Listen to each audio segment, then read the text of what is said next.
لازمه این که ما خودمون رو بشناسیم چیه؟ قبلش این خودآگاهی رو در خودمون چیه؟ ایجاد کنیم. من یه تکنیک بسیار عملی و کاربردی خدمتتون بگم. دوستان شما کافی فقط یک برگ کاغذ A5 رو بردارید، یک طرف بنویسیم توانمندی ها و نقاط مثبت من و شروع کنیم آیتم های توانمندی رو نوشتن. دوستان تو نوشتن توانمندی ها چند تا نکته رو رعایت کنیم. نکته اول، توانمندی ها و نقاط مثبت خودمان را دست کم نگیریم. یعنی ما اگه بخوایم توی توانمندی هامون لیست کنیم، باید ابتدا بدونیم که توانمندی هایی رو داریم و فکر نکنیم این توانمندی که من دارم همه دارن. هر کدوم از انسان ها بر اساس سرشت و فطرت و اون شخصیتی که دارن، اون توانمندی های خاص خودشون دارن، استعدادهای خاص خودشون دارن. دومین نکته‌ای که دوستان میخوام رعایت کنیم اینه که تعداد آیتم های توانمندی از 10 تا کمتر نباشه. یعنی ما بیان 10 تا آیتم توانمندی که در خودمون میدانیم و میشناسیم بنویسیم. و دوستان لازم هم نیست این کار رو به سرعت انجام بدیم. مثال میدم، شما فرض کن امشب این کارو خاصی انجام بدی، میای 3 تا آیتم توانمندی خودت رو مینویسی، زیرش رو نمیبندی، میان دوباره فرصت های بعدی، روزهای بعدی دوباره فکر میکنید توانمندی های بیشتری از خودتون پیدا کنید. من یه مثال ساده خدمتتون بزنم. مثلا فرض کن شما شخصی هستی که فکر میکنید توی فلان ورزش توانمندی. به عنوان مثال فرض کن شناگر خوبی هستی، ورزش شنا رو میدونی. یا فرض کن یه شخص میگه آقا من استعدادم توی نوشتن یا دست به قلم بودن خوبه، بیا اینو به عنوان یه توانمندی بنویسم. یا من شخصی هستم در ارتباط با دوستانم، در ارتباط با فامیلم بیان و قدرت مکالمه خوبی دارم، وقتی در جمع قرار میگیرم میتونم حرفای خیلی خوبی بزنم، باعث شادی همراهیانم بشم، قدرت بیان خوبی دارم. اینها که خدمتتون به عنوان مثال عرض کردم همه به عنوان توانمندی روی برگه چیه نوشته است.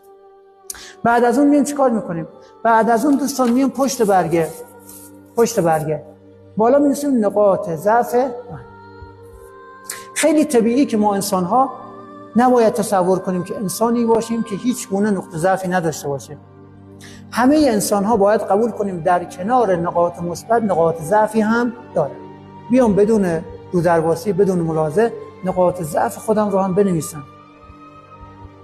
دوستان تو نوشتن نقاط ضعف دیگه لازم نیست 10 تا آیتم باشه.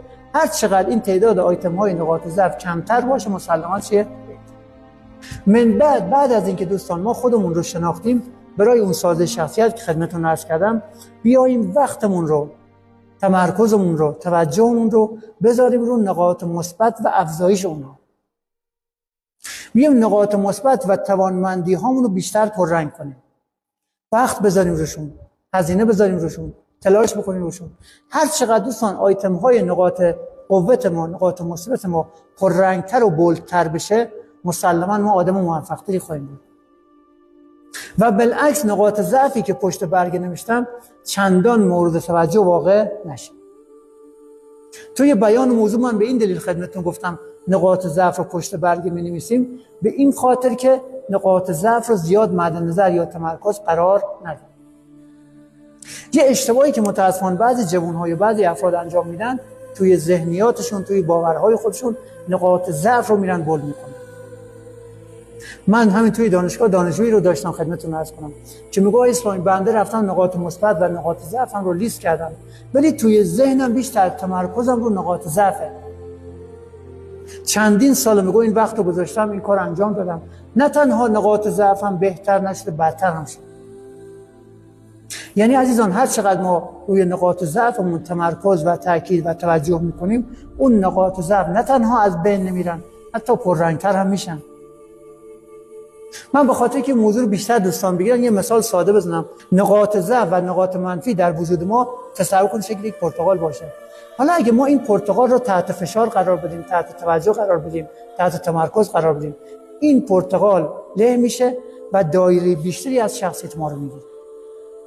توجه و تمرکز روی نقاط ضعف و نقاط منفی باعث افزایش اونها میشه.